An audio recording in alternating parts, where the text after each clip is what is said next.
Friday evening in late October, when the air carried the first real bite of autumn and the streetlights flickered on earlier each day, a small Italian restaurant sat tucked between a hardware store and a dry cleaner on the quiet edge of town. The restaurant had been there for 20 years, surviving 3 recessions and countless trends, its red awning faded to a dusty pink and its neon sign missing the second letter in Giovanni's. Inside, the air was thick with the smell of garlic bread, marinara sauce simmering on the stove, and the yeasty warmth of fresh pizza dough. The lighting was soft and amber, the kind that forgave the worn vinyl booths with their duct-taped corners and the scratched tabletops marked by decades of butter knives and coffee cups. Ethan Morgan sat in the corner booth with his 8-year-old daughter Grace, who was coloring a paper menu with crayons the hostess had handed her when they walked in. She hummed softly to herself, pressing down hard with a purple crayon to fill in what might have been a flower or possibly a spaceship. Ethan was not entirely sure. He was trying to twirl spaghetti onto his fork without flinging sauce across the table. A skill he had never quite mastered despite years of practice. His mind was elsewhere. Work had been brutal that week. 3 shifts at the warehouse loading boxes that seemed to grow heavier with each passing hour. 2 nights driving for a rideshare company through streets he knew by heart but had stopped really seeing. And still the bills stacked higher than his patience. The electric company had sent another warning. Grace needed new winter boots. The car was making a noise he did not want to investigate because he knew he could not afford to fix it. Grace looked up from her drawing and smiled at him. Her front tooth was missing, lost 3 weeks ago when she bit into an apple, and her blonde hair was pulled into a lopsided ponytail he had attempted that morning with shaking hands and a YouTube tutorial playing on his phone. She was the only thing in his life that made sense anymore. The only thing that still felt whole and uncomplicated and true. "Dad, do you think astronauts eat spaghetti in space?" she asked, her voice bright with curiosity. "I think they have to eat it out of a pouch," Ethan said, grateful for the distraction from his thoughts. "Everything floats up there." "That sounds messy," Grace said, wrinkling her nose. "I like eating it normal." "Metu kiddo." A young woman approached their table, carrying a notepad that trembled slightly in her hands. She wore the standard uniform of a white button-up shirt and black pants. But something about the way she moved suggested she did not quite belong there. Her steps were uncertain, hesitant, as though she was walking across ice that might crack beneath her weight.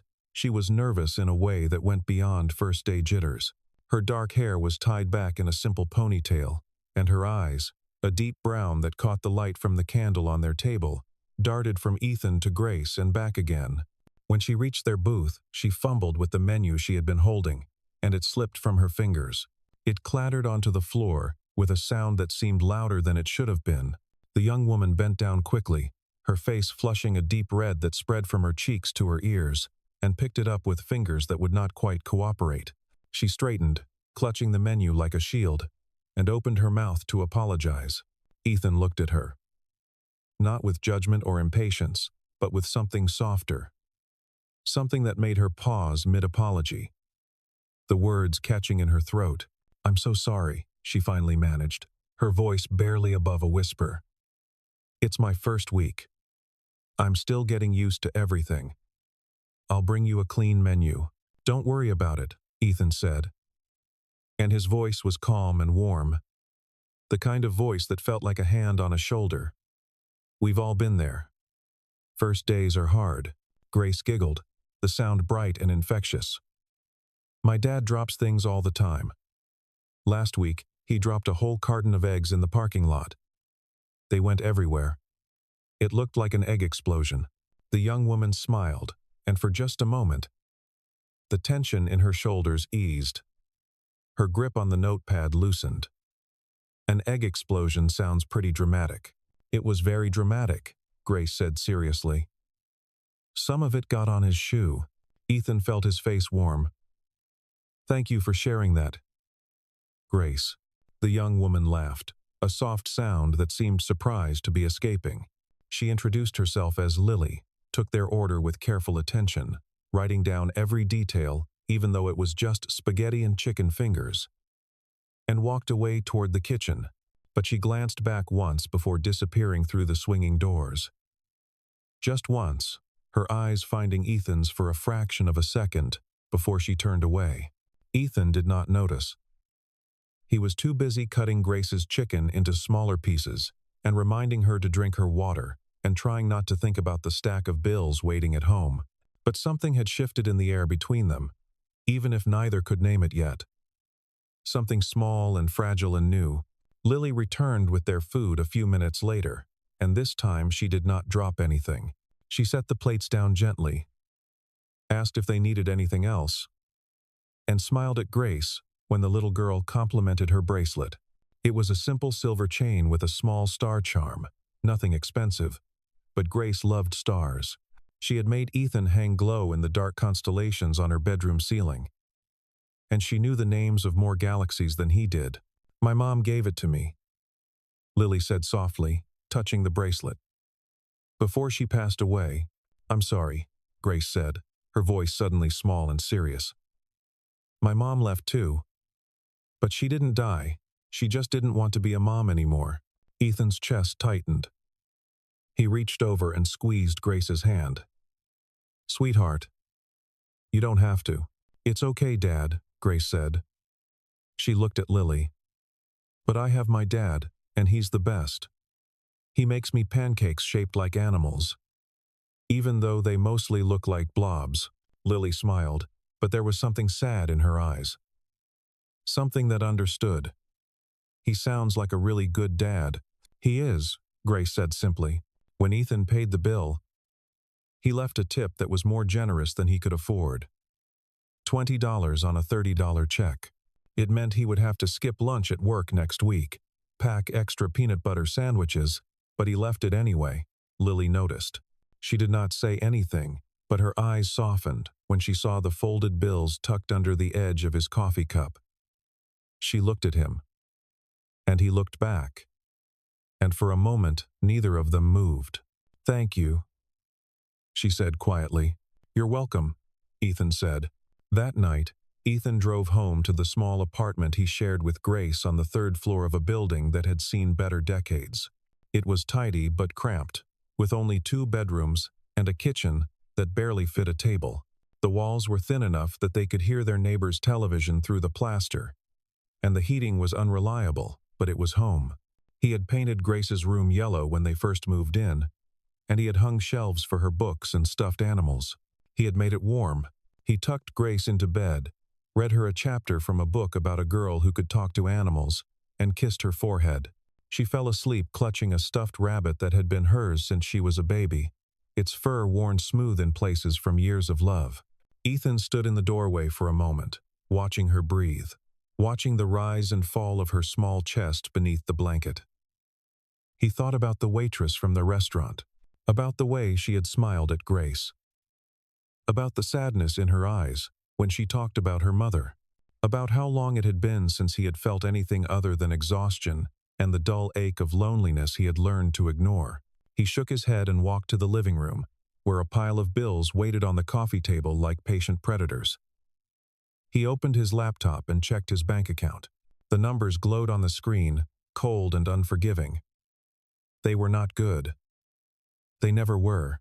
He had been out of steady work for nearly 2 years after the company he worked for, a mid-sized logistics firm called Meridian Shipping, had been acquired and gutted by a larger corporation. Harper Industries had bought them out for parts, slashed half the staff within 6 weeks, and left people like Ethan scrambling for whatever jobs they could find. He had gone from a salaried position with benefits and a retirement plan to piecing together gig work and warehouse shifts. He did not like to think about it. Bitterness was a weight he could not afford to carry. It took up space he needed for other things. For Grace. For keeping the lights on. For moving forward. Across town, in a neighborhood where the houses had gates that opened with codes and driveways that could fit 4 cars, where the lawns were maintained by professional services, and the mailboxes were made of stone, Lily Harper stood in the foyer of her father's estate. The house was massive and cold, all marble floors and vaulted ceilings and walls lined with art that cost more than most people made in a year. She hated it. Every polished surface, every silent room, every piece of furniture that looked like it belonged in a museum rather than a home. Her father, Richard Harper, sat in his study with a glass of whiskey and a stack of contracts spread across his mahogany desk. He did not look up when she walked past. He rarely did. Their conversations had become transactional over the years. Brief exchanges about schedules and appearances and expectations. He had built an empire, and he expected her to be part of it, to smile at galas, to make connections, to eventually take her place at the head of a company she had never wanted. Lily had spent the last 3 years trying to escape the life he had built for her. A life where every decision was made before she could speak. A life where her name carried weight, but her voice did not. She had taken the job at the restaurant without telling him, using her mother's maiden name on the application. She wanted to know what it felt like to earn something on her own, to be seen as just Lily, not as Richard Harper's daughter, not as an heiress or a connection or a networking opportunity, just a person. She climbed the stairs to her room, a space that felt more like a hotel suite than a bedroom, and sat on the edge of her bed. The sheets were expensive Egyptian cotton, but they felt cold. She thought about the man with the kind eyes and the little girl with the missing tooth. She thought about how he had not looked at her the way most people did. He had not looked at her like she was fragile or untouchable or made of glass.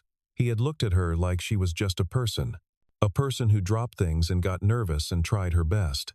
She wanted more of that, more of being seen without being recognized.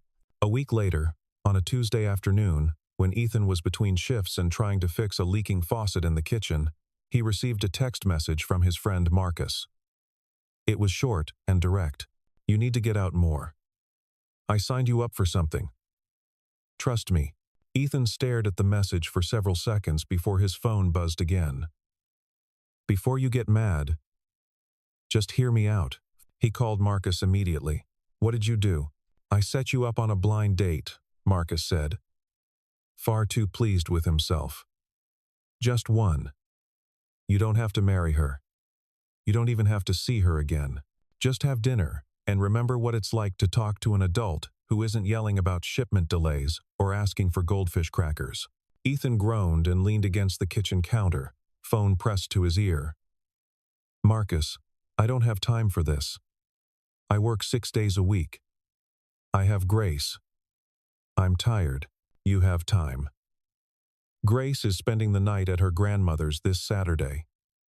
You literally have nothing else to do except sit home and watch reruns of that cop show you've seen 12 times. He was right. Ethan hated that he was right. "Fine," Ethan said, defeated. "One date. That's it. And if it's awful, I'm never speaking to you again." Marcus laughed, the sound loud and warm. "Deal. Her name's on the app.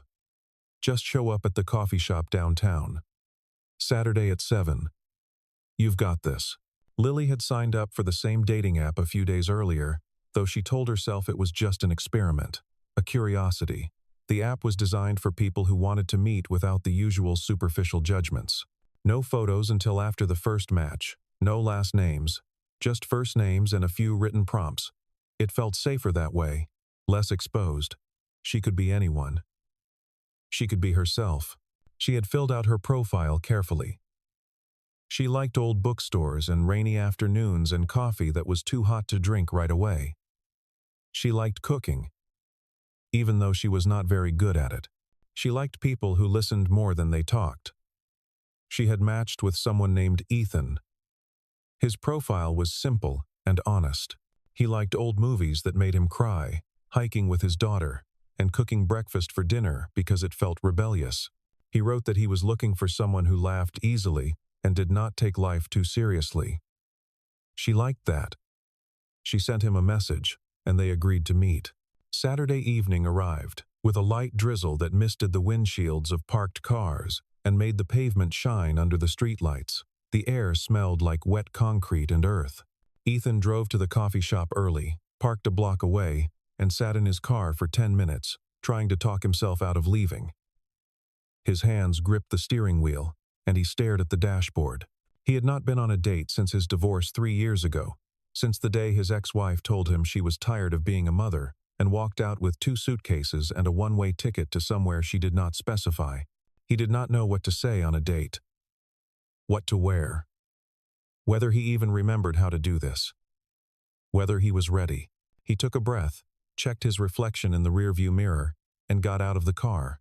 The coffee shop was warm and bright, the kind of place that tried to look rustic with exposed brick and mismatched furniture. The windows were fogged with condensation.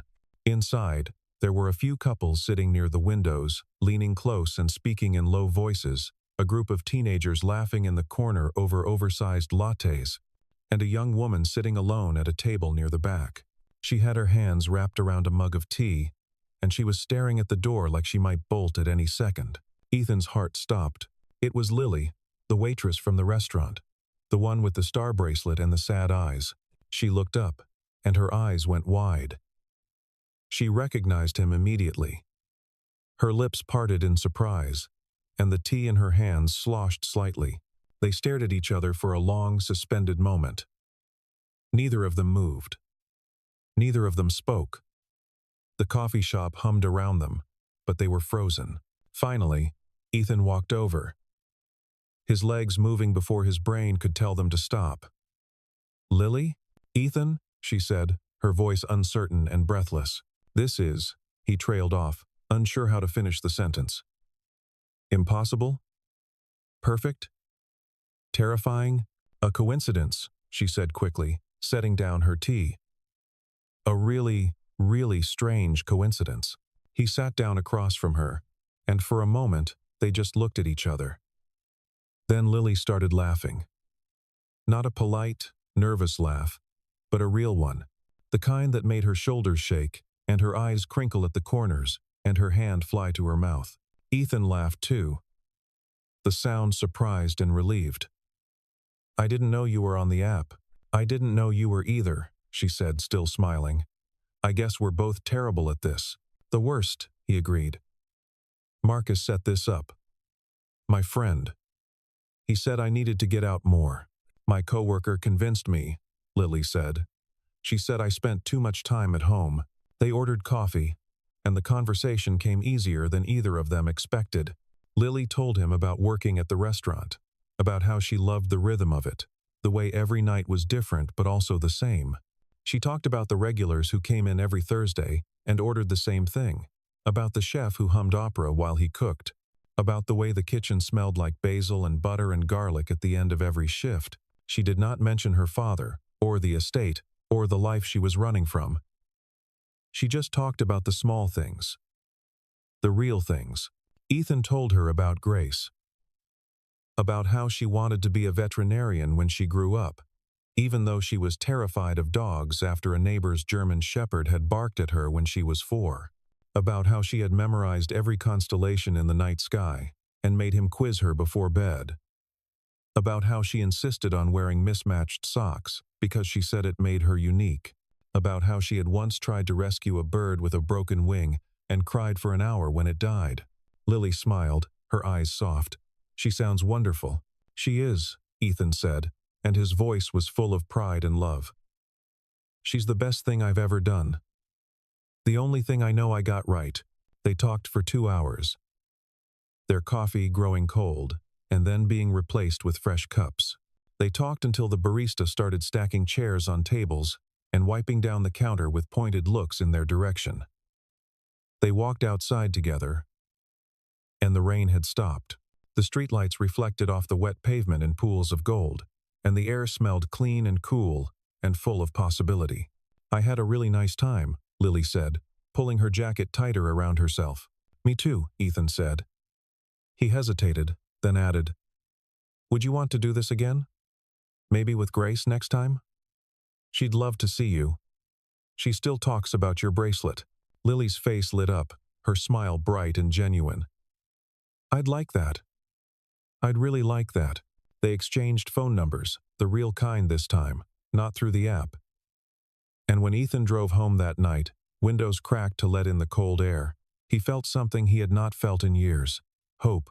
The small, fragile kind that felt like the beginning of spring after a long winter. Over the next few weeks, they saw each other often. Lily came to the park with Ethan and Grace on Sunday afternoons, where they flew kites that tangled in trees and ate sandwiches on a checkered blanket that had belonged to Ethan's mother. She taught Grace how to braid dandelions into crowns, her fingers patient and careful, and Grace taught her how to skip stones across the pond, counting each bounce with delight. Ethan watched them together. Lily crouched down to Grace's level, Grace's laughter echoing across the water.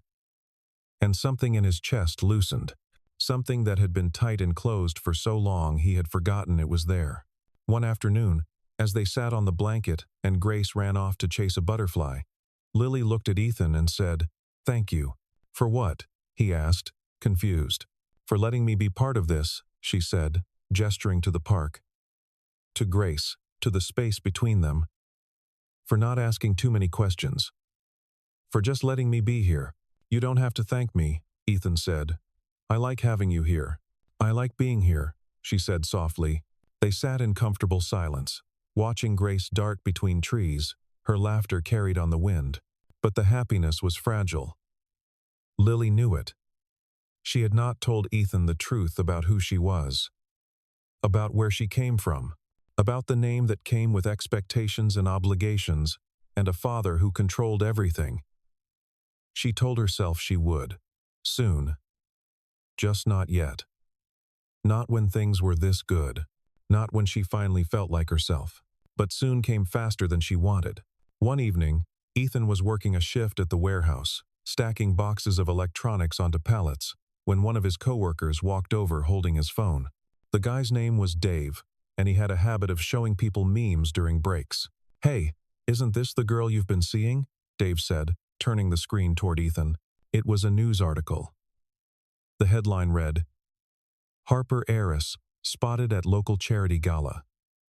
Below it was a photo of Lily, in a designer gown, emerald green and fitted, standing beside a man in a tuxedo, her father, Richard Harper, the CEO of Harper Industries, the man whose company had destroyed Ethan's career, the man whose decisions had put him in this warehouse, loading boxes for minimum wage. Ethan felt the air leave his lungs, his vision blurred at the edges. "That's her, right?" Dave said, grinning.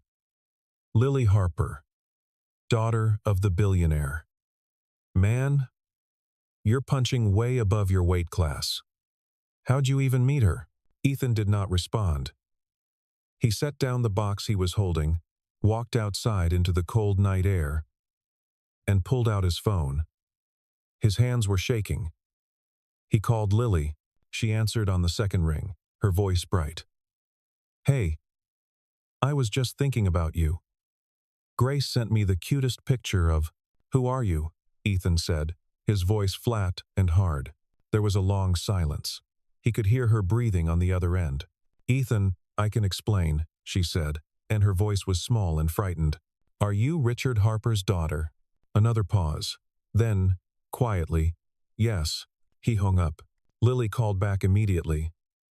The phone buzzed in his hand, her name lighting up the screen. He did not answer. She called again. And again. She sent texts that he did not read, messages that piled up unread in his inbox. She showed up at his apartment the next day. But he did not open the door. He stood on the other side, listening to her knock, listening to her voice, calling his name, and he did nothing. Grace asked where Lily was. "Is she coming to the park this week?" Ethan did not know what to tell her. "She's busy, sweetheart, but she promised she'd teach me how to make friendship bracelets." "I know," Ethan said, his throat tight. "Maybe another time." Grace looked at him with eyes too wise for her age. "Did you guys have a fight?" "Something like that," Ethan said. A week later, Richard Harper showed up at the warehouse. He walked through the loading dock like he owned it, which, in a way, he did. His company had contracts with half the suppliers in the city. He wore a suit that probably cost more than Ethan made in 2 months, and his shoes were polished to a mirror shine. People stopped working when he entered. Sensing importance, sensing power, he found Ethan stacking boxes and stood there, arms crossed, until Ethan noticed him. Ethan straightened slowly, wiping his hands on his pants. "Mr. Harper." "Mr. Morgan," Richard said, his voice cold and measured. "I believe you've been spending time with my daughter." "Not anymore," Ethan said, his jaw tight. "Good," Richard said. "Because a man like you has no business being anywhere near a woman like her. You have nothing to offer. No prospects. No stability. No future. You're a single father working manual labor. What exactly did you think was going to happen? That she'd leave her life for this?" He gestured around the warehouse with disdain. Ethan felt anger rise in his chest, hot and sharp. "I thought I'd met someone kind. Someone real. Someone who wasn't playing games. But I guess I was wrong." "You were," Richard said coldly. "My daughter doesn't belong in your world, and you certainly don't belong in hers. She was slumming, playing pretend. She'll tire of it eventually. She always does." "Is that what you came here to tell me?" Ethan asked. "Because I already figured it out. I came here to make sure you understand," Richard said. "Stay away from her. Don't call, don't text, don't show up at that restaurant. If you care about her at all, you'll leave her alone." He turned and walked away, his footsteps echoing across the concrete floor, leaving Ethan standing alone in the cold warehouse surrounded by boxes and broken dreams. That night, Richard confronted Lily in the study of their home. She was sitting on the couch reading when he walked in and closed the door behind him. "We need to talk," he said. "I don't want to talk to you," Lily said, not looking up from her book. "You're done with this foolishness," Richard said. "This waitress act, this relationship with that man, all of it. You're coming back to work at the company. You're attending events. You're behaving like a Harper." Lily set down her book and looked at him, her eyes blazing. "You went to see him, didn't you? You threatened him." "I spoke with him," Richard said. "Man to man. I made things clear. You had no right," Lily said, her voice shaking with fury. "I have every right," Richard said, his voice rising. "I'm your father. You're throwing away your future for a man who can't even support himself. A man with no education, no prospects, no—" "He's a good man," Lily said, standing up. "He's kind and honest, and he treats me like a person, not a possession." "That's more than I can say for you. You're being naive," Richard said. "He wants your money, your name, your connections. That's all men like him want." "You don't know him," Lily said, tears streaming down her face. "You don't know anything about him. He didn't even know who I was. He liked me. Just me. Then why did he stop seeing you the moment he found out?" Richard asked, his voice cruel. "If he cared so much, why did he walk away?" Lily had no answer for that. The question hit her like a physical blow. "Pack your things," Richard said. "You're going to stay at the apartment in the city for a while. Until this blows over." "You can't control me," Lily said, but her voice was weak. "Watch me," Richard said, and he walked out. Lily left 2 days later. She did not fight him. She was too tired, too worn down. She told herself it was for the best, that Ethan deserved someone without complications, someone who did not come with a last name that carried so much weight, someone who could give him a simple, uncomplicated life. Ethan returned to his routine. He woke up at 6, made breakfast for Grace, dropped her off at school, went to whatever job was scheduled that day, picked her up, made dinner, helped with homework, read her a story, and went to bed. The days blurred together like paint mixing on a palette, until everything was just gray. Grace asked about Lily once, just once. They were sitting at the kitchen table, and Grace was pushing peas around her plate. "Does Lily not like us anymore?" she asked quietly, not looking up. Ethan felt his heart break into smaller pieces. He knelt down beside her chair and pulled her into a hug. "She likes us very much, sweetheart. Sometimes grown-up things are just complicated. I miss her," Grace whispered into his shoulder. "Me too," Ethan said, his voice cracking. "Me too." 3 months passed. Winter came with snow that turned gray and slushy on the streets. Christmas happened, quiet and small, just the two of them. New Year's came and went. Spring arrived slowly, reluctantly, with pale green leaves and the smell of rain-soaked earth and flowers pushing through the thawing ground. And then, one afternoon in early April, Ethan received a phone call from a company he had never heard of. Techline Solutions. They needed an emergency repair on a server system. The job paid well, better than anything he had been offered in months. Enough to cover rent and Grace's summer camp, and maybe even fix the car. He took it without hesitation. When he arrived at the building the next morning, he recognized the logo immediately. Harper Industries. The name was etched in steel above the entrance, imposing and cold. He almost turned around, almost got back in his car and drove away. But he needed the money. Grace needed new shoes, ones that fit properly. The rent was overdue again. The electric bill was climbing. He swallowed his pride, walked through the glass doors, and signed in at the security desk.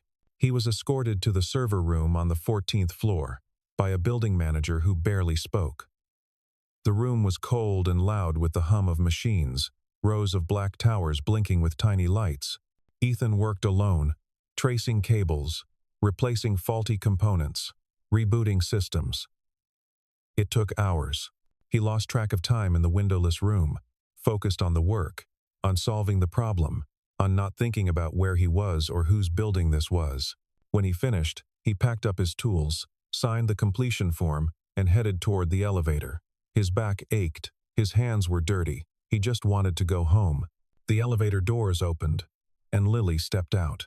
They both froze. She looked different, thinner.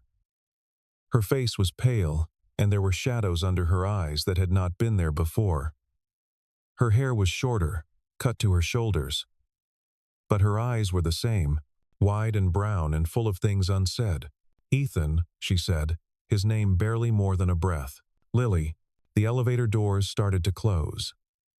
Lily stuck her hand out, and they bounced back open. They stood there in the hallway, alone, the fluorescent lights humming overhead. "I didn't know you were here," she said, her voice small. "Emergency repair," he said. "I didn't know you'd be here either." "I work here now," she said. "My father insisted." "After." She trailed off. "After you left," Ethan finished. "Yes." They stood in silence. Ethan did not know what to say. There were too many words, and not enough at the same time. Lily took a step closer, her eyes searching his face. "I'm sorry. For not telling you. For letting my father say those things to you. For leaving. For all of it. You should have told me the truth," Ethan said. And his voice was tired. "From the beginning." "I know," she said, and tears welled in her eyes. "I was afraid. Afraid that if you knew who I was, you'd see me differently. That you'd see my father's name instead of me. That you'd want something from me. I would have seen it differently," Ethan admitted. "At first, but I would have gotten past it. If you'd given me the chance. If you'd trusted me." "I didn't think I deserved the chance," Lily said, her voice breaking.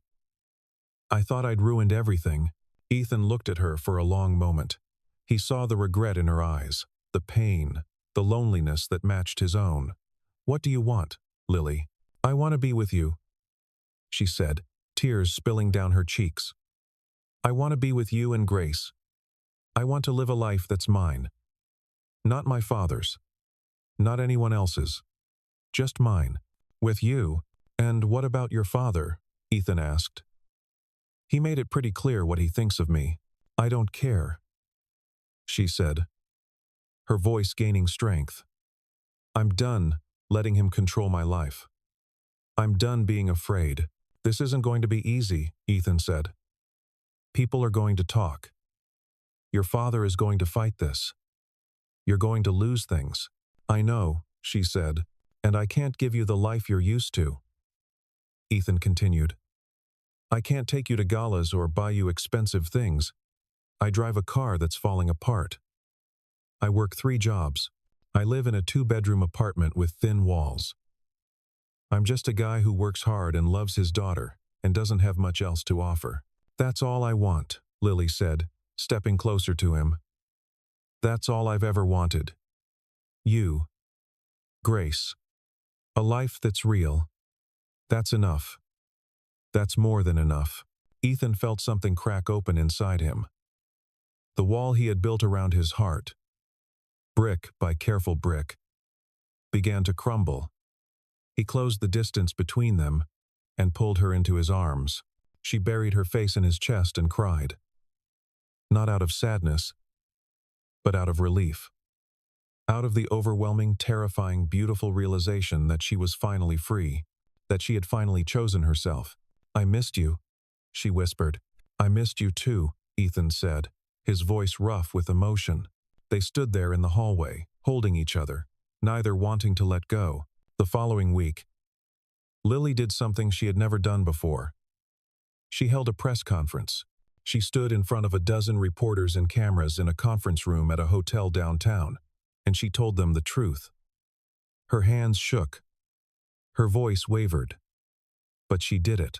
She was in love with a man named Ethan Morgan, a single father, a man who worked hard and treated people with kindness, a man who had never asked her for anything except honesty. She did not care what anyone thought.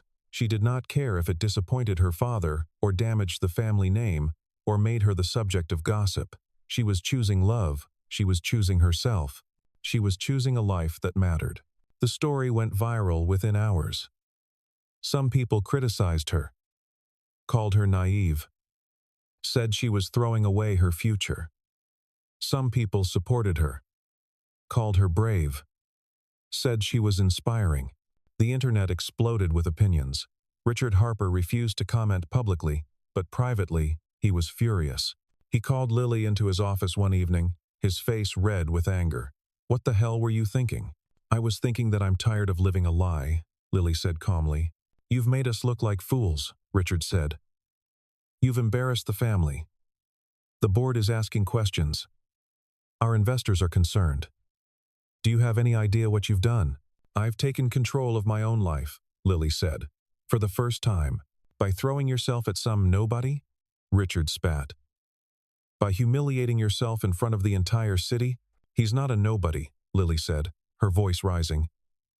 He's a good man. A better man than anyone you've ever tried to set me up with. And I love him. You're infatuated, Richard said dismissively. It'll pass. It always does. No, Lily said firmly. It won't. And if you can't accept that, then you'll lose me. Permanently this time. Richard stared at her. Really looked at her. He saw the determination in her eyes. The steel that he had not realized she possessed. She was not backing down. Not this time. You'd choose him over your family? Richard asked quietly. I'm choosing myself, Lily said. For the first time in my life, I'm choosing what I want. Not what you want. Not what's expected. What I want. And I want him. Richard turned away and looked out the window at the city below. The lights twinkled like scattered stars. He said nothing for a long time. Please leave, he finally said, his voice flat. Lily left. 3 days later, Richard Harper showed up at Ethan's apartment unannounced. It was a Sunday morning, and Ethan was making pancakes with Grace. They heard the knock, and Ethan wiped his hands on a towel, expecting Marcus or maybe a neighbor. He opened the door and saw Richard Harper standing in the hallway. Ethan almost closed the door. His hand tightened on the doorknob. Wait, Richard said quickly. Please, I came to talk. Ethan hesitated. Grace peeked around his legs, curious. Who is it, Dad? Go finish your pancakes, sweetheart, Ethan said gently. I'll be right there. Grace disappeared back into the kitchen. Ethan stepped into the hallway and closed the door behind him. What do you want? I came to apologize, Richard said, and the words sounded foreign in his mouth.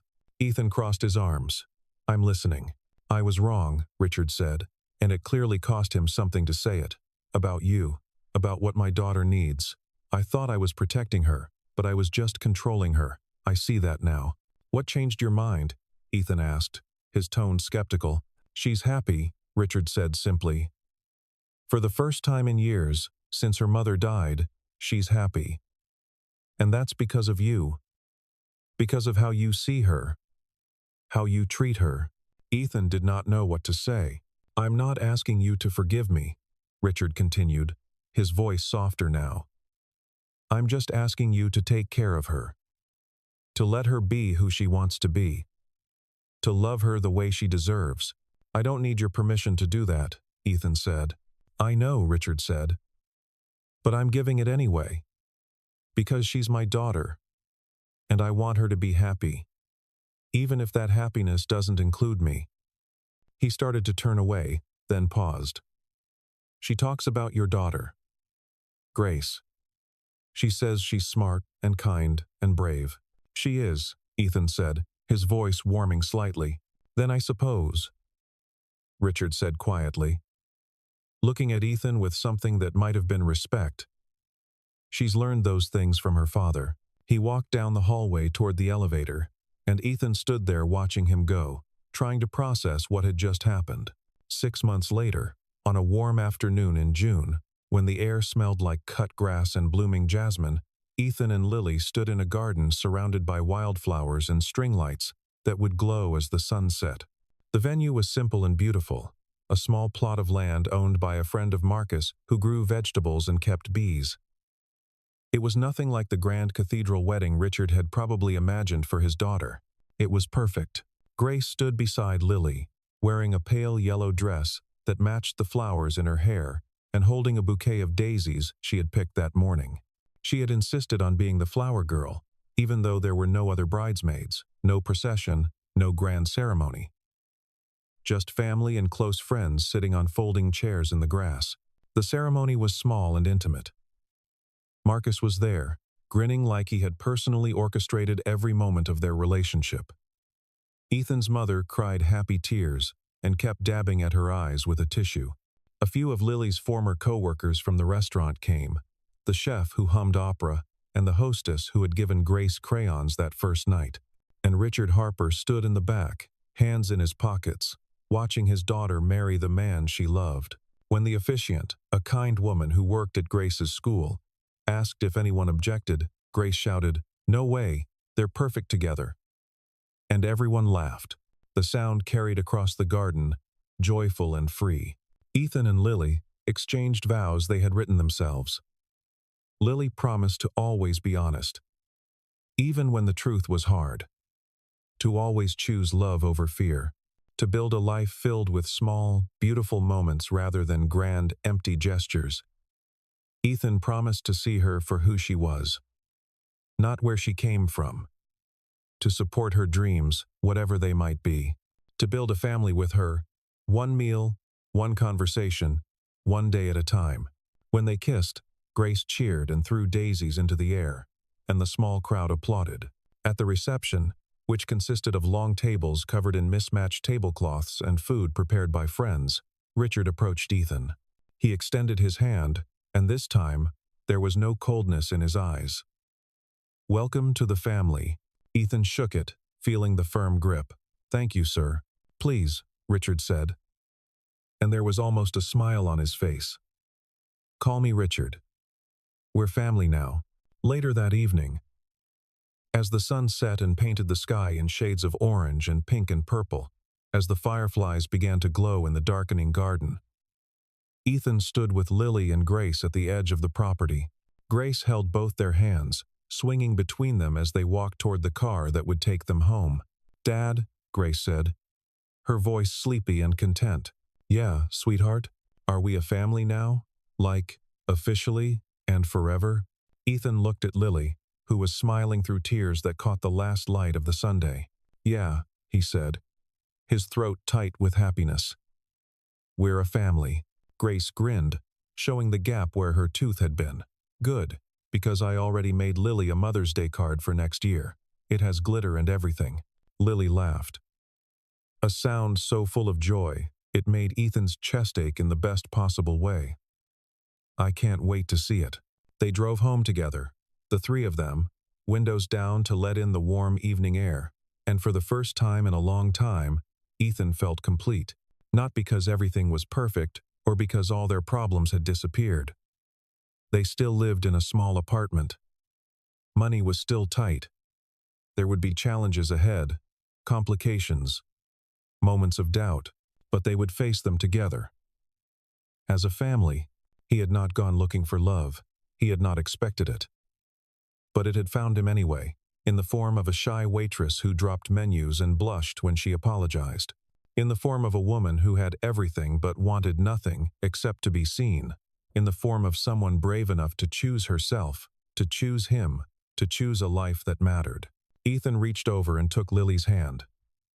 She squeezed it gently, her thumb tracing small circles on his skin. "I love you," she said softly. "I love you too," he said. And Grace, sitting in the back seat with her stuffed rabbit and a bag of leftover wedding cake she had insisted on bringing home, said, "I love both of you. This is the best day ever. Can we get ice cream tomorrow?" They laughed, all three of them, and the sound filled the car like music. Because that was the thing about love. It did not promise perfection. It did not promise ease or simplicity or fairy tale endings. It just promised presence. Two people, now three, showing up for each other, day after day, in all the ordinary, extraordinary ways that mattered. And for Ethan, for Lily, for Grace, that was everything they needed. That was home.